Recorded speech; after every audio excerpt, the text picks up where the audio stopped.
This script starts with a time vector from -1 to 1 with 201 points, and basically it plots a cosine and another cosine, but this other cosine has a time scaling factor, A, and a phase shift, which is entered in degrees but is converted to radians for the cosine function. And then there's a plot command where we specify the time vector and then the two data vectors y and y2. And there's some formatting here, and that gives us this plot that I show right here. What I'm going to do now is I'm going to connect this to a GUI, which stands for Graphical User Interface, because it makes changing this script very nice and easy and quick, and you get some instantaneous feedback. So let me show you why that's beneficial. So what if I change A to 2 and then I hit run? You can start to see, okay, look, there's a sinusoid with twice the frequency of the reference sinusoid. I'll set the phase shift back to 0 just to make things clear, and then I hit run again.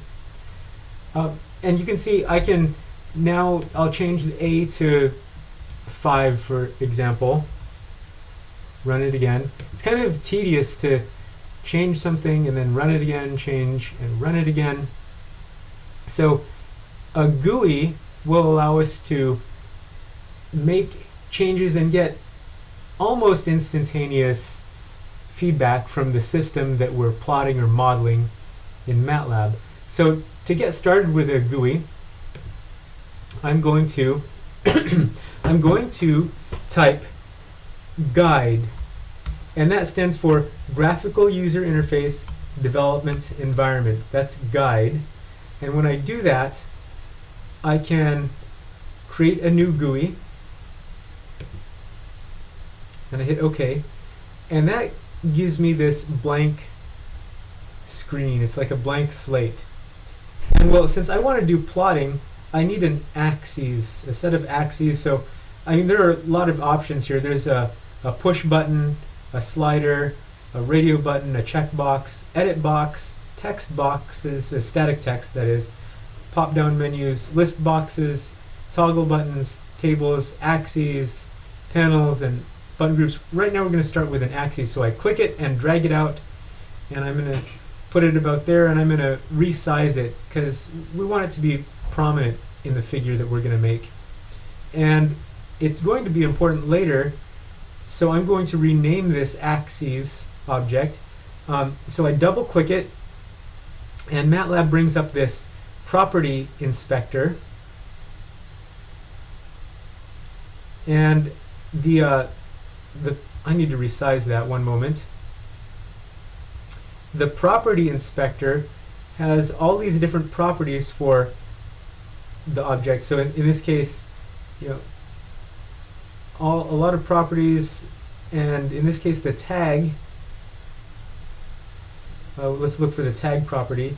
Tag property, and the value of tag is axes 1. Well, I want to make it more descriptive, so I'm going to call it main axes, and we're going to use that name later to refer to the axes in the program. So the first thing I need to do is close this, and my figure right now is untitled.fig, so I'm going to save it, and I'm going to call it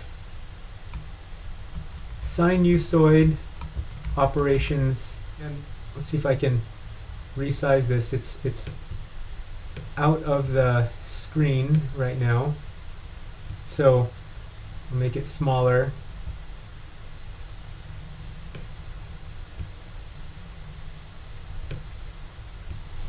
If I hit save now, .fig gets appended to the file, and that's a good thing.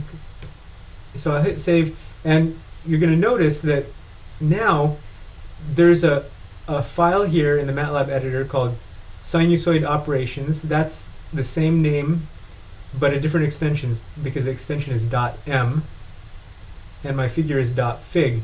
So these two files define for MATLAB the GUI. And this .m file has text. It's a text file, and it has a function that has the name of the GUI itself, sinusoid operations. And then the next function is an opening function. And there are a few other functions, and we'll get more into that. But let's go back to the GUI, and here again is our main axes window. That's not enough for our GUI though. I'm going to bring out another item. It's an edit text box. I'm going to put it here, and I'm going to call it edit time scaling. I'm also going to set its font size to 14, and I'm going to set the default value to be 1. So the default value is in edit text. As you can see, it reads edit text. So I'm going to double click this, and I'm going to type 1 and then hit enter or return. And so now there's a 1 that shows up there. And now I'm going to save this. And then it comes back here. It makes some changes to this .m file. So what it's done actually is, notice, remember we called it edit time scaling. So now there's a function called edit time scaling callback, and there's a function called edit time scaling create function. What we're going to do is we're going to add code to this function called edit time scaling callback, and whenever we invoke the edit box, the code that occurs here is going to be executed. So let's go once again to the GUI, and I need to give the user a little bit of help. So I'm going to bring out another item called a static text box. I'm going to double click it to bring up the property inspector, and I'm going to change its, I don't need to change its tag because I'm not going to be referencing it, but I'm going to change its string to scaling, let's say time scaling.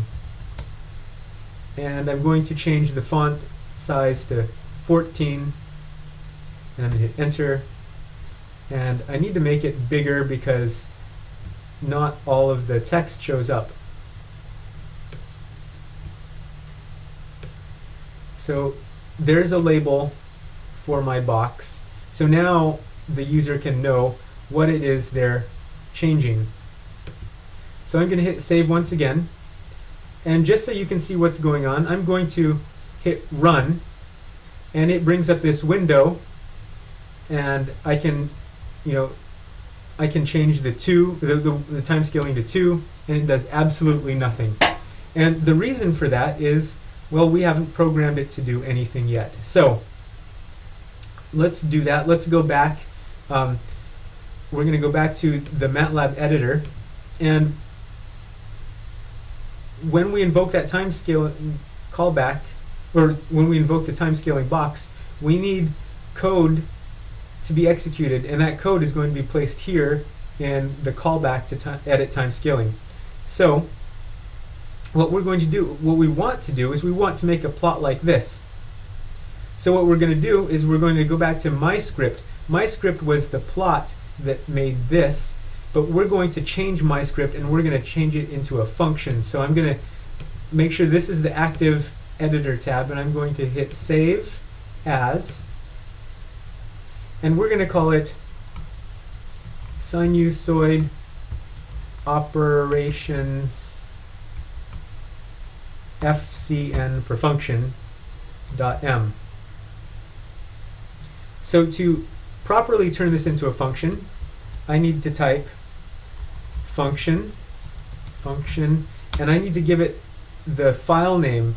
it's a syntax error if I don't. So I type sinusoid operations FCN, and then I'm going to give it one input argument, which is handles, and we'll get more into this later, but handles that's going to be a composite data structure by which I access the axes object and the edit box.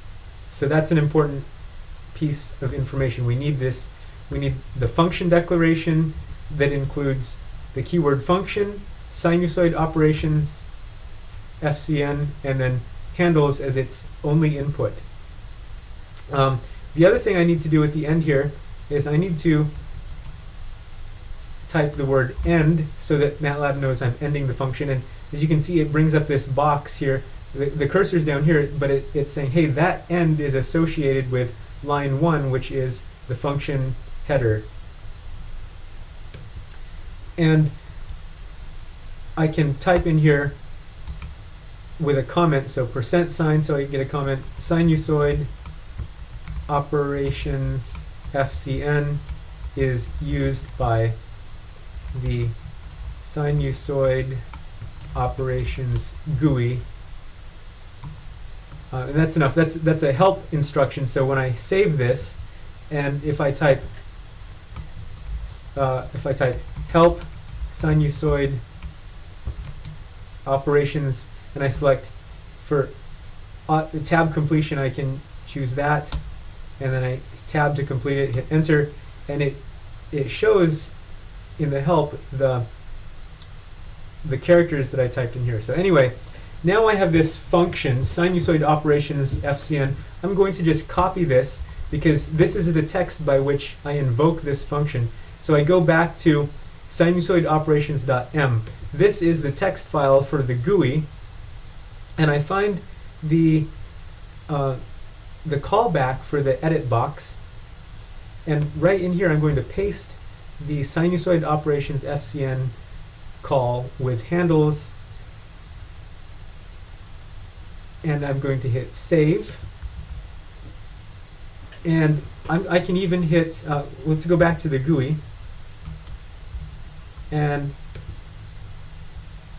I can still do things, but absolutely nothing happens. Oh, actually I guess it plotted it. How nice. It made the plot. So let's go back and make sure things work nicely, because if I change this 2 to a 5, it doesn't change the plot, and if I change it to 1, it doesn't change the plot. And the reason for that is in this function we made, sinusoid operations FCN. So the reason, when I change that time scaling number, well, here it's hard coded in my function a equals 5. So I'm just going to comment this out, and I'm going to copy it and paste it, and I'm going to say a equals, and this is how we address that handle once again, how we address the edit box. We say a equals get, so we use the get function, and we use handles dot edit time scaling. So that's what we're pointing to, but what is it we want to get? So we have to put comma, and then we have to get the string. Now, the problem with this is that this get function returns a string. So we had to convert that to a number so that MATLAB can operate with it as a number. So I had to type str to double. That converts a string into a MATLAB double. That is a double precision floating value. And so there it is. It's string to double, get, handles, edit time scaling, string, and now this A is tied to the edit box, which, once again, we named it, here's the edit box. I'm going to double click. we named it in the tag edit time scaling. So now when I run this, if I type 1, well then I get the sinusoid, the y2 sits right on top of y. Or if I make it 2, y2 has double the frequency of y. And you know, I can make it 20, and you start to see that there are some problems here, mainly because the y2 is undersampled. It has such a high frequency, but too few data points. So what I'm going to do is I'm going to move a up in sequentially before the definition of t, and this 201, we're going to make it dependent on a. So I'm going to make a new variable. I'm going to call it ntpts for number of time points, and I'm going to call it, for starters, let's say something like 50 times a plus 1, just to make sure it's an odd number. Not a big deal, but I'm going to do it. And I'm going to put this ntpts here. I'm going to save it, and then I'm going to go back to the function, and I'm going to go back to, okay, so how does it look if I have 2 in for the time scaling? Looks nice. How does it look if I go back to 20? It's okay. I mean, the dashed line is kind of hard to look at, so I'm just going to comment this out where I made the line dashed, save it, go back to the GUI, and I'm going to type, let's try 10 to see how that looks. Okay, so that looks nicer, cleaner. Here's 7. Okay, that's a pretty clean plot. And again, we've tied the time scaling box to the plot. And one other thing I'm going to do just for completeness, it happens to work here, but it might not. If another figure is the current figure, then the plotting will happen to the current figure. So to make sure that the axes that I called my axes is the current figure, or I should say it's actually the current axes, I need to find my plot command, and right before the plot command I'm going to say axes, and again we're going to call it by handles, and then we specify main axes. So that sets handles dot main axes as the current axes. And then here's this GCA means get the current axes, but we can actually make the program a little bit more robust by copying handles main axes, and instead of saying get the current axes, we just specify, hey, set these values for main axes. Okay, so that's done. And so we have this GUI now that does these, well, it does the time scaling operation.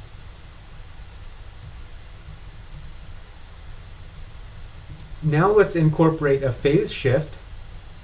So to do that, I'm going to close the GUI, and I'm going to bring back my guide window,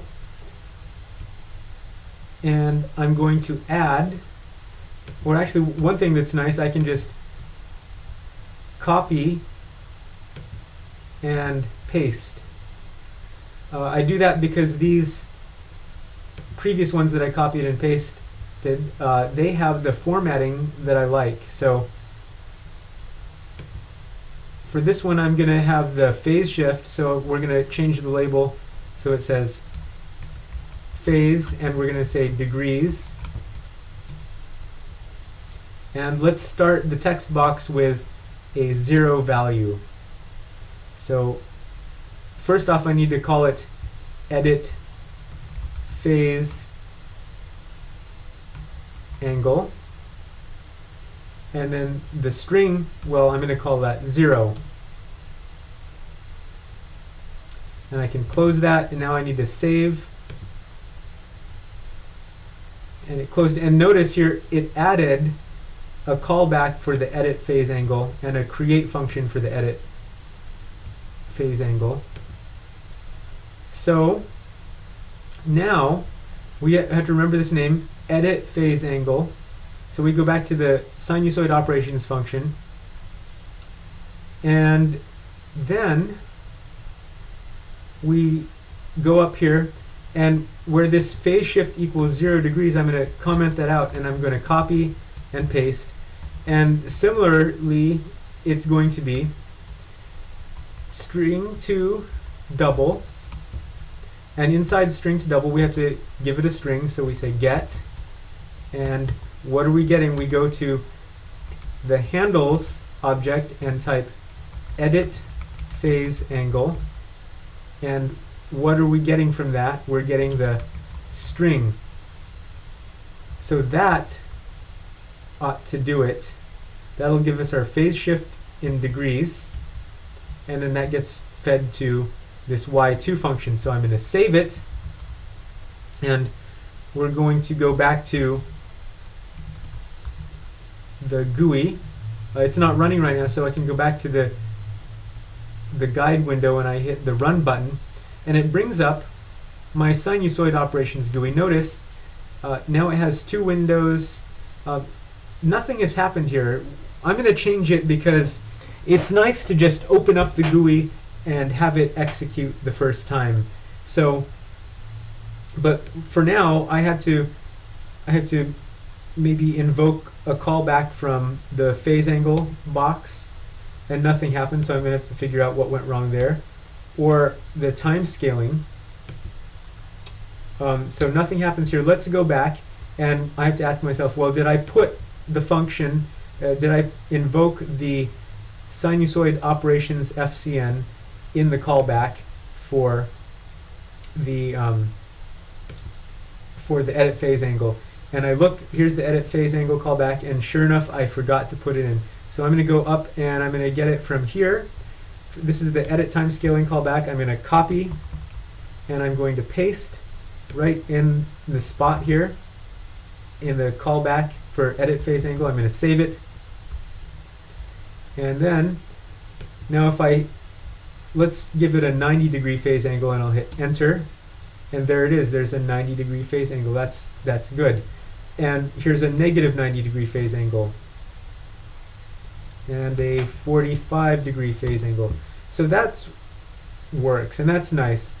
Of course, there are a lot of other, more complex things, more advanced controls that we can put in here. There are sliders, there are radio buttons, but for now, this shows you how this handles object works and how to build a rudimentary graphical user interface in MATLAB. Thanks for watching.